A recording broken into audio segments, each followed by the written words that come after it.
धृतराष्ट्र उवाच धर्मक्षेत्रे कुरुक्षेत्रे संवेता युयुत्सवः मामकाः पांडवाश्चैव किम कुर्वत संजय। धृतराष्ट्र ने कहा, हे संजय, धर्म भूमि कुरुक्षेत्र में युद्ध की इच्छा से एकत्र हुए मेरे तथा पांडु के पुत्रों ने क्या किया।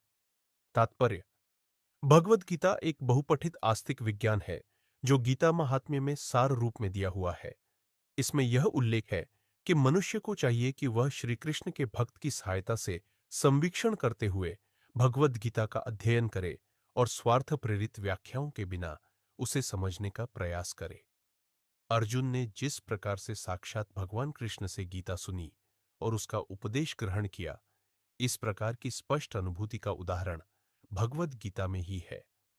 यदि उसी गुरु परंपरा से निजी स्वार्थ से प्रेरित हुए बिना किसी को भगवद गीता समझने का सौभाग्य प्राप्त हो, तो वह समस्त वैदिक ज्ञान तथा विश्व के समस्त शास्त्रों के अध्ययन को पीछे छोड़ देता है।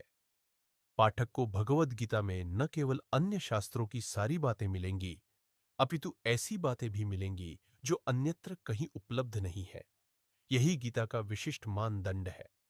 स्वयं भगवान श्री कृष्ण द्वारा साक्षात उच्चरित होने के कारण यह पूर्ण आस्तिक विज्ञान है।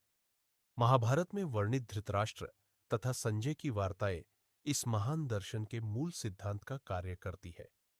माना जाता है कि इस दर्शन की प्रस्तुति कुरुक्षेत्र के युद्ध स्थल में हुई, जो वैदिक युग से पवित्र तीर्थ स्थल रहा है।